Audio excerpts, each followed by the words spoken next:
ঢাকা দিল্লি সম্পর্ক নিয়ে এবিসির রিপোর্ট। হাসিনা পালিয়ে দিল্লিতে, বাংলাদেশ ভারত সম্পর্ক তলানিতে। এবং সর্বশেষ জানাবো, পলাতক স্বৈরাচাররা চট করে ফেরে না কখনো। এতক্ষণ শুনছিলেন সংবাদ শিরোনাম, এবার বিস্তারিত। ঢাকা দিল্লি সম্পর্ক নিয়ে এবিসির রিপোর্ট। হাসিনা পালিয়ে দিল্লিতে, বাংলাদেশ ভারত সম্পর্ক তলানিতে। কয়েক দশক ধরে মুসলিম সংখ্যাগরিষ্ঠ বাংলাদেশ এবং হিন্দু সংখ্যাগরিষ্ঠ ভারতের মধ্যে ছিল ঘনিষ্ঠ সম্পর্ক, কিন্তু চলতি বছরের মাঝামাঝি থেকে সেই সম্পর্কে টানাপোড়েন শুরু হয়। বাংলাদেশ ভারত সম্পর্কের সাম্প্রতিক অবস্থা তুলে ধরে এবিসি নিউজের করা এক প্রতিবেদনে এ কথা বলা হয়। প্রতিবেদনে বলা হয়, সরকারি চাকরিতে কোটার বিরুদ্ধে শান্তিপূর্ণ ছাত্র বিক্ষোভের ফলে শুরু হওয়া আন্দোলন শেষ পর্যন্ত বাংলাদেশের স্বৈরাচারী প্রধানমন্ত্রী শেখ হাসিনাকে ক্ষমতাচ্যুত করতে দেশব্যাপী আন্দোলনে পরিণত হয়। ছাত্র জনতার এই গণ আন্দোলনকে বিশ্বের প্রথম জেন জি বিপ্লব হিসেবে বর্ণনা করা হয়েছে।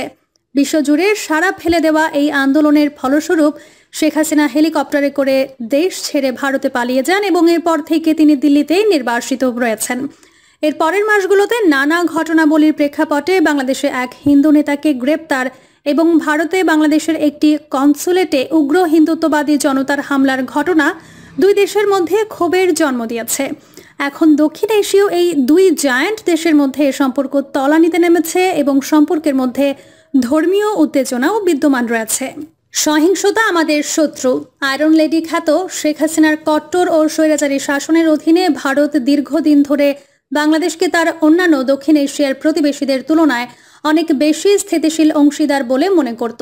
যদিও আফগানিস্তান, পাকিস্তান এবং শ্রীলঙ্কার সকলেই সাম্প্রতিক রাজনৈতিক এবং অর্থনৈতিক উত্থান পতনের অভিজ্ঞতা অর্জন করেছে, কিন্তু হাসিনার 15 বছরের শাসনামল গত আগস্টে আকস্মিকভাবে অবসান ঘটার পর নোবেল বিজয়ী ডক্টর মোহাম্মদ ইউনূসের নেতৃত্বে বাংলাদেশ অন্তর্বর্তী সরকারের দায়িত্ব পায়। দিল্লিতে মেয়ের সঙ্গে থাকছেন হাসিনা, ঘুরতে দেখা গেছে পার্কে। বাংলাদেশে 174 মিলিয়ন বা 17 কোটি 40 লাখ জনসংখ্যার মধ্যে হিন্দুদের সংখ্যা প্রায় 10% এবং তাদের অনেকেই ঐতিহাসিকভাবে হাসিনার আওয়ামী লীগকে সমর্থন করেছিল। হাসিনা ক্ষমতা থেকে বিতাড়িত হওয়ার পর বিক্ষুব্ধ অনেকে আওয়ামী লীগের বিভিন্ন প্রতীক এবং কিছু ক্ষেত্রে দলটির সঙ্গে সংশ্লিষ্ট হিন্দুদেরও টার্গেট করেছিল। সেই সময় ডক্টর ইউনূস সংখ্যালঘুদের বিরুদ্ধে অর্থহীন সহিংসতার নিন্দা করেছিলেন এবং হামলা বন্ধ না হলে পদত্যাগ করার হুমকি দিয়েছিলেন। তিনি বলেছিলেন, সহিংসতা আমাদের শত্রু, দয়া করে আর শত্রু তৈরি করবেন না, শান্ত হন এবং দেশ গড়তে প্রস্তুত হন। তবুও ডক্টর ইউনূসের সরকারের বিরুদ্ধে হিন্দুদের আক্রমণ থেকে রক্ষা করার জন্য যথেষ্ট কাজ না করার অভিযোগ করেছে ভারত।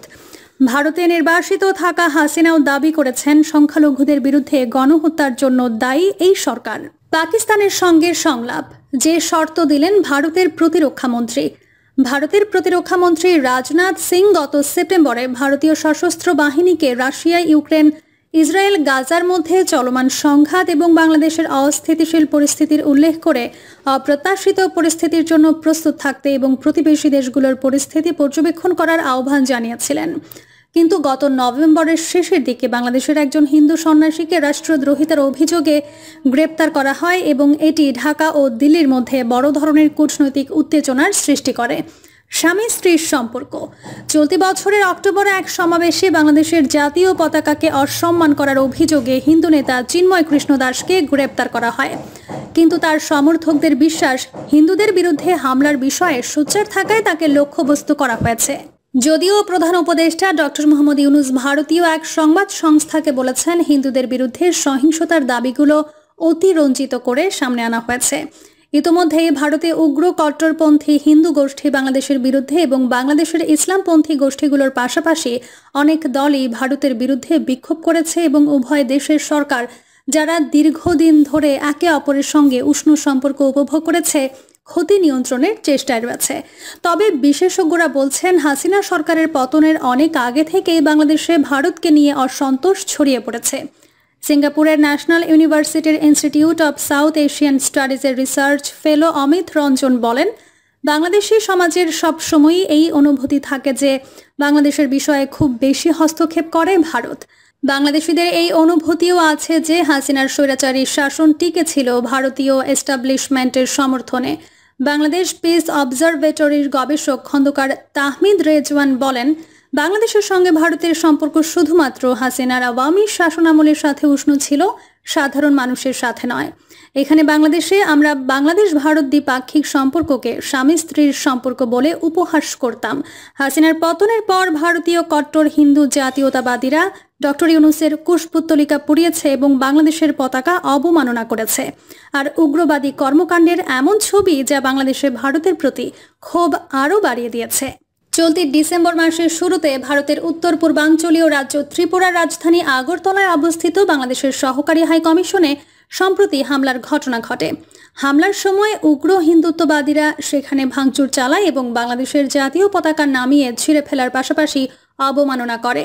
আগরতলায় বাংলাদেশের সহকারী হাই কমিশন কার্যালয়ে হামলার পর ঢাকা ও দিল্লির মধ্যে সম্পর্কের টানাপোড়েন দেখা দিয়েছে এবং এই হামলাকে ভিয়েনা কনভেনশনের লঙ্ঘন বলে বিবৃতি দিয়েছে বাংলাদেশ পররাষ্ট্র মন্ত্রণালয়।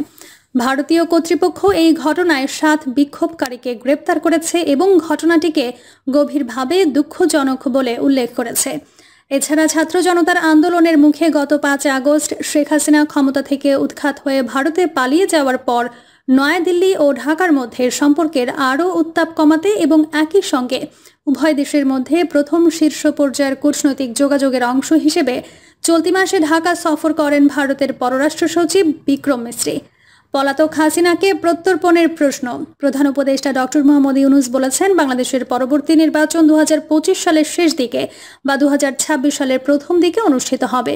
হাসিনাকে ক্ষমতাচ্যুত করার আন্দোলনের সহায়ক ভূমিকা রাখা বাংলাদেশ জাতীয়তাবাদী দল সম্ভবত বেশ ভালোভাবেই ওই নির্বাচনে জয় পাবে এবং সরকার গঠন করতে পারে। প্রতিরক্ষা গোয়েন্দা সংস্থা জেন্সের সিনিয়র বিশ্লেষক শিবানী গায়কোয়াদ বলেছেন, অন্তর্বর্তীকালীন সরকার গঠনের পর থেকে বিএনপি তার চীনপন্থী অবস্থানকে শক্তিশালী করেছে। তিনি বলেন, চীনপন্থী এবং ইসলামপন্থী অবস্থান নিয়ে বিএনপির ক্ষমতায় আসার সম্ভাবনা খুব সম্ভবত ভারত বাংলাদেশ সম্পর্ককে চ্যালেঞ্জে ফেলতে পারে। আরও গুরুত্বপূর্ণ বিষয় হচ্ছে, চলতি বছরের অক্টোবরে বাংলাদেশের আন্তর্জাতিক অপরাধ ট্রাইব্যুনাল অন্যান্য আরও বেশ কয়েকটি অভিযোগের মধ্যে মানবতাবিরোধী অপরাধের জন্য শেখ হাসিনার গ্রেপ্তারের পরোয়ানা জারি করেছে। বাংলাদেশ পিস অবজারভেটরির গবেষক খন্দকার তাহমিদ রেজওয়ান বলছেন, হাসিনাকে ভারত থেকে বাংলাদেশে ফিরিয়ে আনার যে কোনো প্রচেষ্টা ভারতের ক্ষমতাসীন ভারতীয় জনতা পার্টি এবং বিরোধী দল ভারতীয় জাতীয় কংগ্রেস উভয়ের দ্বারাই প্রতিরোধের সম্মুখীন হবে। তিনি বলেন, ভারত চাইবে আওয়ামী লীগ বাংলাদেশে পুনর্বাসিত হোক, পুনর্গঠিত হোক এবং মূলধারার রাজনীতিতে ফিরে আসুক। তবুও বাংলাদেশ ও ভারতের দ্বিপাক্ষিক সম্পর্কের ভবিষ্যৎ নির্ভর করছে ভারত সরকার তাকে বাংলাদেশ সরকারের হস্তান্তর করতে প্রস্তুত কিনা তার ওপর। অস্ট্রেলিয়ায় 7 বছর নির্বাসনের পর বাংলাদেশের শিক্ষাবিদ ও মানবাধিকার কর্মী মোবাশ্বের হাসান সাবেক স্বৈরাচারী প্রধানমন্ত্রী হাসিনার পতনের পরিপ্রেক্ষিতে তার জন্মভূমি বাংলাদেশে ফিরে এসেছেন। ডক্টর হাসান এবিসির দ্য ওয়ার্ল্ডকে বলেছেন, ভারত যদি শেখ হাসিনাকে প্রত্যর্পণ করতে অস্বীকার করে তাহলে আমরা বাংলাদেশে অভ্যন্তরীণভাবে আরও ভারত বিরোধী মনোভাবের বৃদ্ধি দেখতে পাব। তারা পূর্ববর্তী স্বৈরাচারী সরকারকে ফ্যাসিবাদী বলে আখ্যায়িত করে থাকে এবং সেই সরকার ভারত সরকারের কাছ থেকে পাওয়ার সমর্থনেই টিকে ছিল বলে মনে করে। পলাতক স্বৈরাচাররা চট করে ফেরে না কখনো। সম্প্রতি এক ভাইরাল কল রেকর্ডে সাবেক প্রধানমন্ত্রী শেখ হাসিনার সঙ্গে তানভীর নামে যুক্তরাষ্ট্র প্রবাসী কেরানীগঞ্জ আওয়ামী লীগের এক নেতার কথোপকথনের অডিও রেকর্ড সামাজিক যোগাযোগ মাধ্যমে ছড়িয়ে পড়েছিল। তানভীর নামে ওই নেতাকে বলতে শোনা যায়, বাংলাদেশ থেকে একটা ভিডিও নিউজ আসছে আপা, সেখানে বলা হয়েছে আপনাকে নাকি হেলিকপ্টার দিয়ে ভারতের গাজিয়াবাদ থেকে দিল্লিতে ট্রান্সফার করা হয়েছে। আপনি বললে আমি এই মুহূর্তে এই দেশে চলে আসব। ওই নেতার কথা শুনে শেখ হাসিনা জানতে চান, কোথায় নিয়ে গেছে? হেলিকপ্টারের ছবি দিয়েছে? আজগুবি কথা বলে এরা। আমি কিন্তু দেশের খুব কাছেই আছি, যে কোনো সময় চট করে ঢুকে পড়তে পারি। এরপর থেকেই পলাতক স্বৈরাচার শেখ হাসিনার দেশে ফেরা নিয়ে চলছে নানা গুঞ্জন। তাহলে কি ফিরে আসবে এই সাবেক প্রধানমন্ত্রী? ফিরলে কি হবে তার পরিণতি?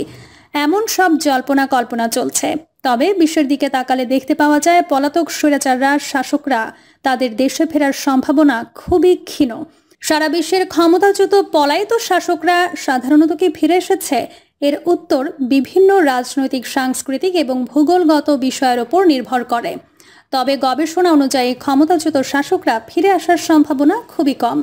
এছাড়া শাসকদের অনেকেই দেশ ছেড়ে যাওয়ার পর দীর্ঘ সময় নির্বাসনে থাকেন, যেমন নওয়াজ শরীফ ও চার্লস টেলর, যারা নিজেদের দেশের বিরুদ্ধে অভিযোগ এবং আন্তর্জাতিক চাপের কারণে নির্বাসিত হন।